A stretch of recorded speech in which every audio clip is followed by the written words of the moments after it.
제목이 뭘까요? 수치심을 제거하라. 수치심을 수치심을 제거하라. 두 번째 시간을 갖도록 하겠습니다. 여러분들 이렇게 오시면 정말 여러분들이 진짜 잘 되기를 원해요. 네, 정말 잘 되고 이게 제가 어떤 능력이 있으면 진짜 막 복을 막 주고 싶어요. 예전에 부목사 생활도 했지만 또 전도사 생활도 했지만 또 담임 목사의 자리라는 게 또 다른 것 같아요. 여러분들이 진짜로 잘 됐으면 좋겠고 혹시라도 이렇게 좀 안 좋은 소리가 들리면 안 좋은 소식이 들리면 진짜 좀 염려가 되고 상심이 되더라고요. 근데 제 마음도 그런데 오늘 하나님 마음이 어떠실까? 여러분들 오늘 예배 가운데 나온 여러분들을 보실 때에 하나님이 진짜 기뻐하시고 여러분들이 진짜 복을 주실 줄 믿습니다. 네, 아멘 하세요? 네, 복을 주실 거예요. 지난 시간에 수치심에 대해서 살펴봤어요. 근데 잠깐 말씀드리자면 우리 가운데 수치심이 있다라고 그랬죠? 우리 인간에게. 동물에게는 없지만 우리 인간에게 있는 유일한 감정 중에 하나가 수치심이라고 했습니다. 이 수치심은 치유받아야 될 감정 중에 하나라고 했잖아요. 그렇죠? 물론 이 수치심이 우리 인간에게 있어서 어떤 잘못을 행할 때에 그 수치심을 느끼지 못하면 굉장히 뭔가요? 좀 심각한 사람이 돼요. 그렇죠? 우리가 예를 들어서 언론에서도 보면 심각한 범죄를 저지르고도 언론 앞에서 굉장히 얼굴을 떳떳하게 이렇게 들이밀고 다니는 사람들이 있어요. 그러한 수치심이 없기 때문에 그분들은 그러한 모습을 할 수 있는 거거든요. 그런 반면에 우리 가운데는 이런 수치심이 있어야 돼. 작용을 해야지만이 우리의 잘못을 깨달을 수 있다라고 말씀을 드렸습니다. 여러분 근데 이 수치심은 가지고만 있으면 굉장히 우리의 삶 가운데 힘듦이 찾아올 수 있다는 것입니다. 그것이 우리 성경을 통해서 봤잖아요. 그렇죠? 예수님께서 간음을 하다가 현장에서 붙들려 온 여인을 통해서 그렇죠? 수많은 사람들에게 둘러싸여 있어요. 그 여인이 받았을 그 수치심이 어마어마하지 않았겠습니까? 그 수많은 사람들이 그 다른 남자와 그러한 못쓸 짓을 했잖아요. 그렇죠? 근데 문제는 그 자리에 남자는 없고 여자만 있었다라는 거예요. 혼자서 그런 간음을 할 수는 없는데, 그렇죠? 근데 그 장면에 있었던 예수님께서 어떻게 하셨어요? 나도 너를 정죄하지 않는다. 비록 죄를 졌지만 예수님께서도 그 여인에게 하시는 말씀이 뭐냐면 내가 다시는 그 죄를 너에게 묻지 않겠다라고 했어요. 과거에 어떤 죄가 있을지라도 예수님 앞에 그 죄를 회개하고 고백하는 순간 우리의 모든 죄는 다 용서받는 줄 믿습니다. 근데 거기까지는 우리가 할 일인데 예수님께서 그 다음에 뭐라고 말씀하세요? 다시는 죄를 범하지 말라라고 그 여인에게 말씀하고 있습니다. 여러분 예수님께서는 우리는 그 현장에서 돌 맞고 어떤 그 위기를 모면하는 장면만 모면하면 될 거라고 생각하지만 예수님은 그것이 아니라 치유되는 단계까지 죄를 사하는 단계까지 가기를 원하신다라고 말씀을 드렸어요.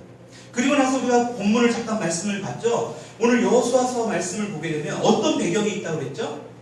지금 이스라엘 백성들이 40년 동안이나 배회하고 있었어요. 어디에서 배회하고 있었어요? 광야에서. 하나님께서 약속하신 그 땅을 전진해서 가는데 40년 동안이나 거기서 배회를 하고 있다가 이제 하나님께서 약속하신 그 가나안 땅에 들어가게 됩니다. 하나님께서 말씀하신 그 가나안 땅에 이제 목전에 이제 그 요단강을 건너서 이제는 진짜 그 하나님이 말씀하신 젖과 꿀을 흐르는 땅이 보이는 그 목전에 있어요. 이제는 전쟁을 해서 그들을 그 자리에서 떠나가게 하고 몰아내고 이제 그 자리를 차지하면 되는 거예요. 근데 하나님께서 독특하게 그들의 리더인 여호수아에게 뭐라고 말씀하고 있다고 그랬죠? 할례를 행하라.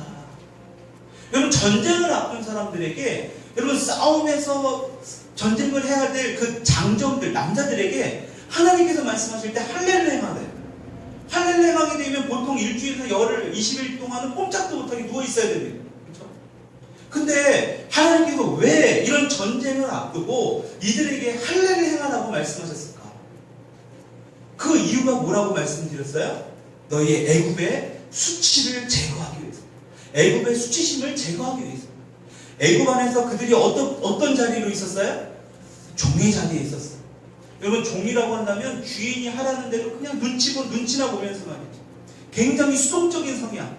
뭐 하나 밥을 먹든 뭐 하나 어떤 일을 하든 주인이 어떻게 할까봐. 그때 당시에는 주인들이 그 종을 죽여도 전혀 문제가 되지 않는 그러한 시대적 배경이지 않습니까? 이스라엘 백성들이 그것을 몇 년 동안 종살이를 했죠? 400년 동안이나 애굽에서 종살이를 했던 거예요. 여러분, 애굽에서 4년이라면 최소한 4대 이상이에요. 할아버지, 증조할아버지, 그 위할아버지부터 계속해서 애굽 사람들에게 종에 있었다는 거예요. 종의 자리. 그것을 하나님은 아셨던 거예요. 아, 너희들이 지금 당장 애굽에서 나왔지만 현재의 모습에 너희들이 지금 가나안 땅의 목전에 와 있지만 그것이 전부가 아니다. 너희들이 해야 될 게 있는데 바로 너희들 안에 있는 그 수치심을 제거해야 된다. 여러분, 이것은 오늘날 어떻게 해석할 수 있다고 했죠? 우리가 예수를 믿고 교회를 다니고 모든 것이 다 끝났다라는 게 아닙니다. 예수를 믿는 동시에 우리는 시작이에요. 구원을 받았어요. 천국은 갈 수는 있지만 이 땅에서의 삶 또한 하나님께서는 어떻게 하기를 원하세요? 거룩한 삶을 살기를 원하신다는 거예요. 여러분, 그래서 우리 가운데 이스라엘 백성들을 통해서 말씀하셨듯이 할례를 행하라고 말씀하고 있다라고 우리 지난주에 봤습니다. 여러분께서 그 애굽의 수치를 떠나가게 하기 위해서 하나님께서는 그들에게 할례를 행하라고 말씀하셨다라는 거예요. 오늘은 지난 시간에 이어서 우리가 이 이스라엘 백성들처럼 다시는 이 부끄러운 수치의 자리에 머물지 않기 위해서 하나님께서 원하시는 세 가지 우선순위가 무엇일까? 여러분, 하나님께서는 우리 가운데 수치의 자리에 머물기를 원할까요? 머물지 않기를 원하실까요? 네, 머물기를 원치 않으세요. 여러분, 그 수치심을 제거하기를 원하십니다. 여러분, 수치심이라는 거는 영어로 말하면 쉐임이라는 뜻을 가지고 있어요. 쉐임이라는 뜻이 부끄럽다라는 뜻도 되잖아요. 그렇죠? 우리가 죄를 짓게 되면 그 죄의식을 느끼게 하는 그것이 바로 수치심이에요. 수치심이 심한 분들을 제가 상담을 하다 보면 굉장히 자존감이 낮아요. 남들 앞에 당당하게 쓰는 거를 굉장하게 꺼려합니다. 근데 그분을 가만히 보면 그분 안에 그러한 어떤 좀 좋은 면이 있어요. 달란트가 있어요. 그럼에도 불구하고 그 수치심 때문에 남 앞에 쓰는 자리에 당당하게 서지 못하는 경우를 종종 보게 됩니다. 근데 그런 경우에 가장 깊은 뿌리, 여러분, 우리가 새싹이 자라다 보면 위에 것만 쳐버리면 어때요? 또 자라요. 진짜 좋은 거는 뿌리를 제거하는 거예요. 상담도 치유도 마찬가지예요. 우리 뿌리의 근원을 봐야 돼요. 단번에 뽑히지는 않지만 그 뿌리가 무엇인지 우리가 살펴봐야 됩니다. 여러분, 생각을 해보세요. 여러분들이 지금 40대, 50대 되신 분도 있지만 10대, 20대 된 친구들도 있지만 하루아침에 10대, 20대가 되진 않았어요. 그렇죠? 분명하게 어린 시절의 모습이 있어요. 뿌리가 있다라는 거예요. 그 어린 시절의 모습을 가만히 살펴보면 우리의 그 문제의 근원, 뿌리가 무엇인지를 살펴볼 수 있다는 거예요. 대부분 자존감이 낮고 뭔가 남 앞에 서는 것을 굉장히 부끄러워하는 분들을 보게 되면 그 안에 수치심이 깊게 자리 잡는 경우를 종종 보게 됩니다. 여자분들도 그렇고 남자분들도 그렇고. 그래서 그 하나님께서는 우리에게 오늘도 그 수치심의 자리에서, 수치심을 갖고 있는 자리에서 내려오기를 원하세요. 그 수치심을 다 제거하기를 원하시는 하나님이 오늘도 여러분들과 저에게 말씀하시는 줄 믿습니다. 그 세 가지를 여러분들에게 좀 말씀드릴까 합니다. 여러분, 이 부끄러운 수치의 자리에 머물지 않기 위한 첫 번째가 뭐냐? 바로 거룩이라는 것입니다. 뭐라고요? 거룩이에요. holy. 거룩. 사실 지금 이스라엘 백성들은 지금 거룩이고 이 전쟁을 치러야 될 아주 급박한 상황에 놓여져 있는 상황입니다. 근데 이 전쟁 상황이 지금 어떻게 흘러가고 있냐면 이스라엘 백성들에게 굉장하게 우세하게 지금 흘러가고 있어요. 여러분, 지금 북한하고도 지금 우리가 굉장히 지금 심각한 상황이지 않아요? 여러분, 왜 자꾸 언론을 통해서, 왜 대변인들을 통해서 자꾸 이 수위가 높은 발언들을 자꾸 왜 할까요? 여러분, 전쟁이나 싸움을 하다 보면 첫 번째 어떻게 기선제압을 하느냐가 굉장히 중요하기 때문에 그래요. 지금 북한에서 한마디 하면 미국에서 한마디 하고요. 지금 한 가지 심각한 건 뭐냐? 가장 심각하게 쳐야 할 우리나라는 지금 다 한마디도 못하고 있다는 거예요. 심각한 상황입니다. 정작 우리가 전쟁을 하면 우리나라에서 벌어지고 가장 피해를 받아야 될 나라는 우리나라예요. 그렇죠? 북한은 손해볼 게 뭐가 있겠습니까? 없잖아요. 있는 것도 없는데. 근데 진짜 손해보는 건 우리나라인데, 심각한 상황에 놓여진 우리나라인데, 우리나라는 정작 지금 한마디도 못하고 있어요. 지금 언론에서는 코리아 패싱이다. 우리나라를 지금 건너뛰어서 미국과 일본과 지금 북한하고 지금 계속해서 뭔가 교묘하게 흘려가고 있는 이것이 정말 좀 심각한 상황이라고 저는 생각합니다. 이 나라를 위해서 지금 기도해야 될 때, 지금 북한이 미사일을 쏴서 지금 우리나라에 미사일이 뻥 하나 떨어져도 전혀 이상하지 않을 그런 상황이거든요. 지금 외국 언론들은 난리가 났습니다. 이 북한의 상황을. 외신이 계속 연일 탑 뉴스로 연일 보도하는데 정작 우리나라는 이거에 대한 심각함이 없어요. 당사자인 우리나라. 여러분, 이것이 우리가 처한 좀 상황인데 너무 안타까워요. 어찌됐든 간에 전쟁에서는 우선순위, 먼저의 기선제압하는 것이 굉장히 중요합니다. 여러분, 지금 상황이 어떠한 상황이냐면 우리가 읽었던 우리 여호수아서 5장 1절의 말씀을 한번 볼까요? 5장 1절에 보면 요단 서쪽의 아모리 사람의 모든 왕들과 해변의 가나안 사람의 모든 왕들이 여호와께서 요단물을 이스라엘 자손들 앞에서 말리시고 우리를 건너게 하셨음을 듣고 마음이 녹았고 이스라엘 자손들 때문에 정신을 잃었더라. 여러분, 이게 무슨 말씀이냐면 하나님께서 이제 가나안 땅으로 들어가는 이스라엘 백성들이 그 앞에 요단강이 있었습니다. 여러분, 요단강이 너무 깊어요. 그냥 사람들이 건널 수 있는 그러한 강이 아닙니다. 근데 하나님께서 어떻게 하셨다라고 말씀하고 있어요? 요단물을 말리우셨어요. 여러분, 모세가 홍해 바다를 쫙 갈랐듯이 이 요단강의 물을 이 마르게 한 것 또한 엄청난 사건 중에 하나예요.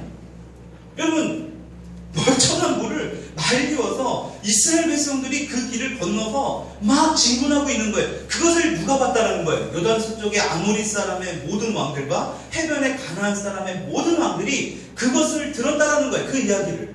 여러분, 근데 그 이야기를 듣고 그 사람들이 어떻게 했대요? 마음이 녹았고 어떻게 했다고? 정신을 잃었더라. 여러분, 이거는 전쟁을 할 필요도 없는 거예요. 그냥 이스라엘 백성들은 진군하면 되는 거예요. 가나안 땅에 하나님께서 약속하셨던 젖과 꿀이 흐르는 땅 너희에게 줄 것이야. 너희들은 스페셜한 사람들이야. 너희들은 선민사상을 갖고 있어야 돼. 너는 하나님을 믿는 사람들이야. 너희들은 특별해야 돼. 여러분, 이스라엘 백성들은요, 모세를 통해서 시내산에서 하나님께서 직통 계시를 받고 그 말씀을 주셨던 그 백성이에요. 그 민족이에요. 그들은 특별했단 말이에요. 그것을 구별하기 위해서 그들에게 뭐를 행하라고 그랬다라고요? 할례를 행하라고 그랬다는 거예요. 여러분, 남자들은 소변을 봅니다. 수시 때때로. 남들과 구별해요. 여러분, 그것을 소변 볼 때마다 무엇을 생각했을까요? 하나님을 생각하라는 거예요. 너희들은 스페셜하고 너희들은 특별하다는 거예요. 종의 의식을 버리라는 겁니다. 여러분, 이제는 예수님을 또 믿기로 결단하셨고 예수님 안에 들어와 있다면 이제 이전의 삶을 버리셔야 돼요. 자꾸 생각날 거예요. 예전의 모습들이 자꾸 우리의 습관을 통해서, 우리가 어저께 책을 통해서도 잠깐 보았지만 우리의 생각과 습관을 통해서 행동으로 계속 나타나게 됩니다. 여러분, 그것은 쉽게 자꾸 바뀌지 않아요. 그런데 계속해서 하나님은 뭘 하기를 원하세요? 이런 징표를 통해서, 우리에게 언약하신 이 말씀을 통해서 끊임없이 우리가 기억하기를 원하시는 거예요. 야, 너희들은 스페셜해. 너희들은 남달라. 너희들은 내 자녀야. 세상 사람들과 달라. 똑같이 행동하지 마. 계속해서 말씀하고 있다는 거예요. 여러분, 지금 그러한 상황에서 이들이 이제는 전쟁을 치르러 가나안 땅에 들어가기만 하면 되는 상황입니다. 근데 하나님께서 우선순위를 두고 뭐라고 말씀하셨다고요? 할례를 행하라. 하나님은 다시 말하면 거룩을 회복하는 게 먼저 우선순위였다라는 것입니다. 여러분, 이것이 너무나 중요한 거예요. 여러분, 말씀을 보더라도 오늘날 우리의 삶 가운데 적용을 할 수 있어야 됩니다. 여러분, 책 중에 그리스도인의 구멍난 거룩이라는 책이 있습니다. 여러분, 그 책에 보면 성경에 거룩이라는 단어가 몇 번이 나오냐면 거의 600번 이상 나옵니다.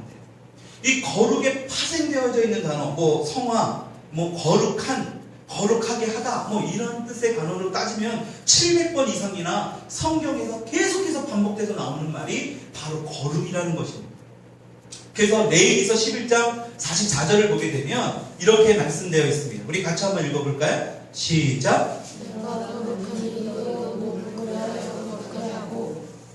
여러분, 거룩이라는 것은 다시 말하면 무엇이냐면 구별되다라는 거예요. 남들과 다르다라는 것입니다. 여러분, 거룩하다라는 게 우리가 생각할 때는 막 거룩하게 무슨 옷을 입고 주님 앞에 예배 드리면 거룩하다라고 우리는 착각하지만 여러분, 그게 아니에요. 우리의 삶에서 구별되는 것, 그게 바로 거룩이에요. 누구와 구별돼요? 세상 사람들과 구별돼요. 여러분들의 학교 캠퍼스에서 또 여러분들이 홈스쿨링하는 장소에서, 또 여러분들이 훈련하는 야구장 안에서, 회사에서, 일터에서, 이 사업장 안에서 세상 사람들과 구별하는 그것이 바로 거룩하다라는 거예요. 여러분, 그것을 통해서 하나님은 어때요? 너무나 기쁜 거예요. 아, 그래, 내 자녀는 확실히 달라. 여러분, 성경을 보게 되면 욥기서에 보면 마귀가 계속해서 어떻게 해요? 하나님께 참소합니다. 하나님 보세요. 욥이라는 하나님을 잘 믿는 그 사람이 있는데, 하나님 시험을 행하면 저 자는 분명히 하나님을 떠날 것 같아요. 계속해서 참소해요. 여러분, 그렇게 어떻게 하나님이 허락합니다. 그래? 한번 네가 해봐. 근데 정말 재밌는 부분이 나와요. 하나님께서 그 마귀에게, 악한 영에게 그렇게 하라고 한번 허락을 하시는데 단 뭐만은 허락하지 못하는지 아세요? 생명만은 건들지 마. 절대로 못 건들거든. 여러분, 하나님이 그런 시험을 통해서 뭘 하기를 원해요? 욥기의 마지막을 보게 되면 엄청난 부와 복을 얻습니다. 물질의 복은 말할 것도 없고요. 세상 사람들로부터 엄청난 존경과 엄청난 뭔가 우러러보실 수 있는 그런 인물로 바뀌어지게 됩니다. 여러분, 우리 가운데 거룩을 유지하는 일을 중요시 여기기 바랍니다. 그래서 여호수아서 3장 5절에도 보면 여호수아가 또 백성에게 이르되 너희는 자신을 성결하게 하라. 여호와께서 내일 너희 가운데 기이한 일을 행하시리라. 여러분, 이 말씀을 잘 보세요. 여호수아서 3장 5절에 여호수아에게 그 백성에게 또 이르는 거예요. 여호수아를 통해서 또 백성에게 하나님께서 말씀하시는 거예요. 뭐라면 너희는 자신을 성결하게 하라. 여호와께서 내일 너희 가운데 기이한 일들을 행하게 하시리라. 여러분, 우리가 하는 일은 성결케 하는 것, 다시 말하면 거룩하게 하는 것. 여러분, 기이한 일을 행하는 것, 그것은 누가 하는 일이에요? 하나님께서 행하는 것. 근데 자꾸 우리가 뭔가 기이한 일을 행하려고 해요. 여러분, 기이한 일이라는 건 우리가 뭔가 이룰 수 없는 뭔가 우리의 열심을 자꾸 우리 스스로 뭔가를 자꾸 하려고 한다는 거예요. 여러분, 우리가 거룩함을 유지하면, 우리가 성결을 유지하면 하나님께서 기이한 일을 행하신다라는 것입니다. 여러분들이 정말 뭔가 이루지 못할, 이거 도저히 안 될 것 같은데, 그러한 것들에 대한 기도 제목이 있어요? 여러분, 다른 거 생각하지 마세요. 먼저 거룩함을 유지하세요. 그래서 우리 인생의 목표는 성공이 아니라 성숙이 돼요. 우리 인생의 삶 가운데, 우리 일터에서도 성공이 아니라 성숙한 삶의 모습을 보여요.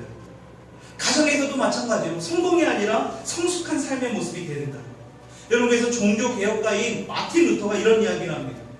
행복해지려고 노력하지 말고 거룩해지려고 노력해요. 여러분, 행복해지려고 행복을 쫓아서 살아가면 살아갈수록 제일 먼저 도망가는 게 행복이에요. 여러분, 행복하려고 하는 사람들 주변에 많이 보시지 않습니까? 여러분, 그분들이 정작 행복할 것 같아요? 여러분, 절대로 행복할 수 없어요. 왜냐? 우리 사람 안에는 영혼이 있습니다. 그 영혼 안에는 하나님만이 채울 수 있어요. 여러분, 하나님만이 그 빈자리를 채울 수 있는 거예요. 여러분, 그러니까요, 세상 사람들 가운데 살아가다가 하나님을 진짜 만난 사람들이요, 갑자기 어떻게 선교도 가요. 여러분, 김선일이라는 사람이 얼마 전에, 몇 해 전에 이 참수를 당해서 죽었어요. 그쵸? 이 모슬람 땅에서. 여러분, 그분이요, 평범한 직장인이었어요. 그러면서 선교사였어요. 근데 그분이 어떻게 그렇게 선교할 수 있을까요? 목이 참수하면서까지도 하나님을 증거하고 예수님의 복음을 증거할 수 있었을까요? 여러분, 그는 행복하려고 추구하지 않았다는 거예요. 그는 거룩함을 추구했어요. 끝까지 성결함을 추구했어요. 여러분, 그러니까요, 중요한 것은 그 김선일이라는 사람의 그 가족들이 어떻게 되는지 아세요? 지금 엄청난 복을 누리고 살아갑니다. 그분들이 그 김선일이라는 사람을 간증하면서 다니고 있어요. 근데 그 형인가요? 그분의 사업장이 엄청나게 잘 된다는 거예요. 근데 그분은 알아요. 왜? 이것이 그 자기 동생의 그 씨앗이라는 거예요. 여러분, 그것에 감사해서 그분은 엄청난 헌신도 합니다. 또 엄청난 선교단체 후원도 합니다. 여러분, 절대로 행복을 쫓지 마세요. 하나님의 거룩이 우리 삶 가운데 자리 잡게 될 수 있기를 간절히 소망합니다. 여러분, 두 번째로 뭐냐? 우리가 수치의 자리에 머물지 않기 위해서 가장 먼저 해야 될 것이 뭐냐? 거룩에 이어서 해야 될 것이 바로 절대 순종이라는 것입니다. 여러분, 전쟁을 앞둔 그런 상황에서 이 장정들에게 이런 할례를 행한다는 것 자체가 전쟁을 하지 말라는 거나 마찬가지입니다. 여러분, 그런데도 놀랍게도 이스라엘 백성들이 순종을 한다는 거예요. 여러분, 이건 단순한 순종이 아니라 절대 순종이에요. 여러분, 순종은 100% 순종을 해야 돼요. 내가 원하는 것만 순종한다면 그것은 절대 순종이 아니에요. 여러분, 절대 순종은 절대 신뢰를 할 때, 절대적으로 믿음이 있을 때 절대적으로 순종할 수 있습니다. 여러분, 그 사례로 뭐냐? 예수님의 어머니 마리아를 한번 볼까요? 여러분, 그 마리아는요, 처녀의 몸을 통해서 예수님을 낳게 됩니다. 여러분, 처녀의 몸을 통해서 아기 예수를 이 땅에 보내는 그 방식이 하나님의 계획이었고 방식이었어요. 여러분, 생각을 해보세요. 지금도 결혼하지 않는 처녀가 아기를 낳는다라면 약간의 어떤 좀 부정적인 시각이 있는데, 그때 당시에는 뭐 말할 것도 없었어요. 아이를 하나도 낳은 어떤 그 경험 없는 그 처녀가 임신을 하게 돼서 그 아이가, 그 처녀가 아이를 낳게 된다? 여러분, 이건 있을 수도 없는 일이에요. 여러분, 근데 중요한 건 뭔지 아세요? 하나님이 강권적으로, 임의적으로, 야, 그냥 네 몸에서 내 아기 예수를 낳게 할 거야, 이렇게 하지 않으셨어요.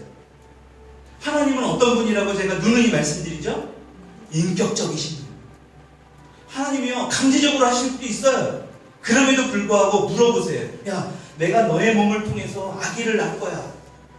할 수 있겠니? 가능하겠니? 여러분, 어느 순간에 여러분들에게 하나님이 물어보실 수 있어요. 야, 내가 너를 통해서 내가 이 하나님의 일을 이루려고 하는데 너 혹시 순종할 수 있겠니? 너 혹시 그것에 헌신할 수 있겠니? 아마 여러분들의 마음을 끊임없이 하나님이 녹화하고 계십니다. 근데 이 마리아가 어떻게 화답하는지 아세요? 한번 띄워볼래요? 한번 읽어봅시다. 시작. 마리아가 이르되 주의 여종이오니 말씀대로 내게 이루어지이다. 네. 뭐라고 빨간 글씨만 다시 한번 읽어볼게요. 시작. 주의 여종이오니 말씀대로 내게 이루어지이다. 여러분, 마리아는 주님을 믿는 절대적인 신뢰가 있었던 거예요. 그러니까 어떻게 이야기하고 있어요? 하나님의 말씀대로 그대로 하세요. 하나님, 그 말씀대로 제가 순종하겠습니다. 절대적인 순종을 하겠습니다. 여러분, 지금 이 상황이 이후에 성경을 보게 되면 남편 요셉을 통해서 소박까지 당할 뻔합니다. 가만히 요셉은요, 이 임신한 그 아이를 끊어버리려고까지 했어요. 낙태까지 하려고 했습니다. 여러분, 예수님은 그래서 상처가 많으신 분입니다. 뱃속에 있을 때부터 그런 상처가 있는 분입니다. 가만히 끊고자 했다라고 성경은 기록하고 있거든요. 여러분, 마리아가 이러한 고난과 고통을 당할 거라는 것을 충분히 몰랐을까요? 그때 당시 시대적인 배경은 분명히 그런 것을 인정하지 않는다니까요. 그럼에도 불구하고 마리아가 어때요? 절대적인 순종을 선택한다는 것입니다. 여러분, 오늘날 우리가 왜 이렇게 영적으로 가난한 모습으로 살아갈까요? 외적으로는 점점 부유해집니다. 근데 가면 갈수록 교회는 사람들이 줄어가요. 교회를 떠나갑니다. 여러분, 이유는 간단해요. 왜 그런지 알아요? 우리가 원하는 것, 우리가 이해되는 것만 순종했기 때문에. 내가 이해되고 내가 들어서 맞습니다, 하나님 이것에 머리로 납득됩니다 라는 것만 순종했기 때문에 우리가 지금 영적인 빈곤에서 살아간다는 거예요. 여러분, 하나님을 절대적으로 신뢰하는 그 믿음을 통해서 하나님의 말씀에 절대적인 순종을 할 수 있는 저와 여러분들이 될 수 있기를 축원합니다. 여러분, 절대적인 순종을 하시기 바랍니다. 마지막으로 세 번째로 우리가 그 수치의 자리에 머물지 않기 위해 우선순위가 뭐냐? 바로 은혜라는 것입니다. 여러분, 이 우선순위를 회복해야 돼요. 은혜라는 우선순위. 여러분, 전쟁은 이스라엘 백성들이 가지고 있는 이 군사력, 어떤 상대의 적군들이 막 벌벌벌 떠는 어떤 그런 사기로 치르는 게 아니라고 성경은 이야기하고 있습니다. 여러분, 전쟁은 하나님의 은혜로 치르는 줄 믿습니다. 여러분, 전쟁이 어떤 기교를 통해서 어떤 전술을 통해서 이기는 것이 결코 아니에요. 성경을 보십시오. 어떠한 전술적으로 모든 것에 딱 차려서 전쟁에서 승리할 것 같지만 패배해버립니다. 오히려 사람들이 없고 전쟁에서 패배할 거고 벌벌벌 떨고 있지만 그 전쟁에서 승리하는 경우가 있어요. 여러분, 이것은 무엇을 뜻할까요? 전쟁은 너희들을 통해서 이루는 것이 아니라는 거예요. 전쟁은 누구에게 있다? 하나님의 손에 있다는 거죠. 여러분, 창세기 3장에 보면 사탄의 유혹에 넘어가서 수치를 느끼고 있는 그들에게, 아담과 하와에게 하나님께서 옷을 손수 지어서 입히는 장면이 나옵니다. 여러분, 그런데 이런 하나님의 옷을 입기 전에 이들이 그 자신의 수치를 가리기 위해서, 그렇죠? 아담과 하와가 하나님이 말씀하신 그 선악을 알게 하는 나무 열매를 먹지 말라고 했음에도 불구하고 따먹어요. 여러분, 그렇게 됨을 통해서 그들이 뭐예요? 모든 것에 가리게 돼요. 숨어요. 여러분, 그래서 우리는 수치를 당하게 되면, 수치를 경험하면 우리는 자꾸 숨는 거예요. 사람들 앞에 나오는 것을 꺼려해요. 뭔가 가리려고 합니다. 여러분, 이들도 똑같이 했어요. 어떻게 했어요? 그 전에는 벌거벗고 다녀도 전혀 부끄러워하지 않았는데 이제 어땠습니까? 너무나 창피했던 거예요. 너무나 부끄러웠어요. 한마디로 수치를 느꼈던 거예요. 무화과 나뭇잎으로 막 가리기 시작합니다. 여러분, 근데 무화과 나뭇잎은 시간이 지나면 어떻게 될까요? 사그라져 말라 비틀어지게 됩니다. 여러분, 그것을 하나님은 하셨기에 하나님이 전적인 은혜로 만든 짐승 가죽옷을 만들어주시오. 여러분, 짐승 가죽옷을 만들려면 어떻게 해야 될까요? 가죽을 만들려면 그 짐승을 죽여야 돼요. 짐승의 피를 봐야 됩니다. 여러분, 이 창세기 3장을 통해서 벌써 뭐예요? 예수님을 예표하고 계시는 거예요. 내가 너의 예수 그리스도의 보혈을 통해서 너희의 죄를 사여줘. 우리의 몸을 가려주신다라는 뜻입니다. 여러분, 그래서 갈라디아서 3장 27절에 이런 말씀이 있습니다. 우리 같이 한번 마지막으로 읽고 말씀을 마무리할까 하는데요. 같이 읽어봅시다. 시작. 그리스도와 합하기 위하여 세례를 받은 자는 그리스도로 옷을 벗는 아멘. 이제 더 이상 무화과 나뭇잎의 옷이 아니에요. 우리 스스로의 수치를 가리기 위해서 우리가 가리는, 우리가 입는 그런 옷이 아니라 누가 어떤 옷이라고요? 그리스도로 옷 입어야 돼요. 예수 그리스도의 십자가에 못 박힌 그 보혈이 담겨있는 그 그리스도의 옷을 입을 때에 우리는 어떠한 수치의 자리에서도 나올 수 있다는 것입니다. 이런 말씀을 정리할까 합니다. 왜 우리가 이러한 수치의 자리에 빠져서 오늘날 살아가고 있는가? 첫 번째로 거룩을 잃었기 때문에, 두 번째로 내 머리에 생각하는 것, 내가 납득하는 것만 순종하며 살았기 때문에, 절대 순종하지 않았기 때문에, 마지막으로 하나님의 은혜를 구하지 않았기 때문이라는 것입니다. 여러분, 그래서 우리의 남은 한 주 동안 이제 살아갈 때에 우리가 어떠한 자리에서 수치의 자리에 혹시라도 우리가 있다라면 다시 한번 깊이 묵상하길 바랍니다.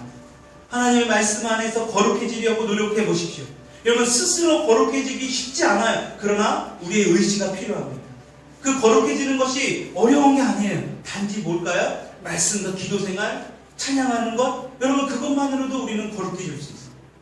어떤 말씀에, 하나님의 말씀에 여러분들의 삶과 부딪힘이 오니까 한번 순종해 보세요. 눈을 딱 감고, 정말 쉽지 않지만 절대 순종해 보세요. 여러분, 그리고 하나님의 은혜인 것을 여러분들이 다시 한 번 더 고백하며 살아가시고, 여러분들의 힘이 아닌 하나님께서 예비하신 예수 그리스도의 보혈을 통한 하나님의 은혜가 우리 삶 가운데 넘치게 될 줄 믿습니다. 우리 이 시간 이 찬양하며 우리 말씀을 다시 한번 생각하면서 기도하고 오늘 예배를 갑니다. 우리 같이 한번 이 찬양하고 그래서 하나님 앞에 나아갈까요? 주 나의 모습 보내. 우리 같이 한번 우리 가사를 생각하면서 우리 찬양하십시다.